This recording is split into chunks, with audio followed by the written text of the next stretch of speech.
ঐকমত্য কমিশনের সঙ্গে বৈঠক নিয়ে ব্রিফ করছে রাজনৈতিক দলগুলো। সরাসরি চলে যাব সেখানে আমাদের সহকর্মী জাওয়াদ মাহমুদ আছেন, জাওয়াদের কাছে। জাওয়াদ, জানাবেন যে আজ যে আলোচনা হলো সেখানে রাষ্ট্রপতি নির্বাচন এবং আগামী নির্বাচনের আচরণবিধি একদিকে নির্বাচন কমিশন থেকে এসেছে, তো সেগুলো নিয়ে রাজনৈতিক দলগুলো কি ধরনের প্রতিক্রিয়া জানাচ্ছে?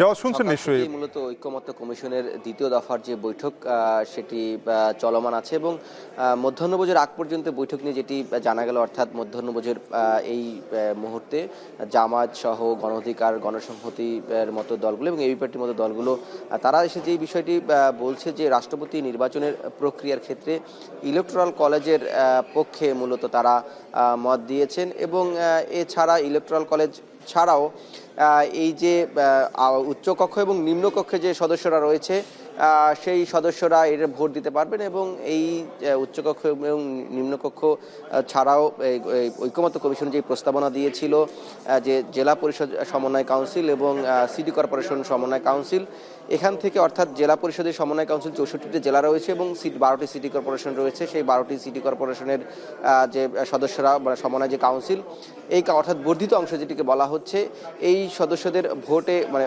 পরোক্ষ ভোটে অর্থাৎ যেটি গোপন ভোটের কথা বলা হচ্ছে, সেই ভোটে রাষ্ট্রপতি নির্বাচিত হবে।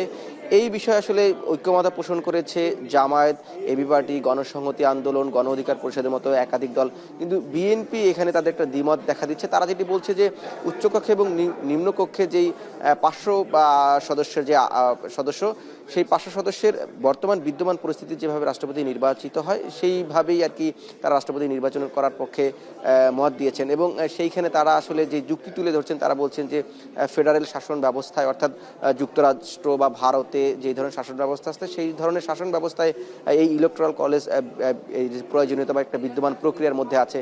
কিন্তু বাংলাদেশে যেহেতু এককক্ষ বিশিষ্ট সংবিধান বিদ্যমান আছে এখন পর্যন্ত, সেই ক্ষেত্রে তারা এটিকে অপ্রয়োজনীয় মনে করছেন এবং এছাড়াও আজকে মূলত যে ভোটারের সীমানা নির্ধারণ, সেই সীমানা নির্ধারণ নিয়ে আলোচ্যসূচিতে রয়েছে, যদিও সেই বিষয়ে এখন পর্যন্ত আলোচনা হয়নি এবং এছাড়াও এই যে প্রধানমন্ত্রীর মেয়াদ নিয়ে আলোচনা হওয়ার কথা রয়েছে সেটি আলোচ্যসূচিতে ছিল, সেই বিষয়ে এখনও কথা হয়নি।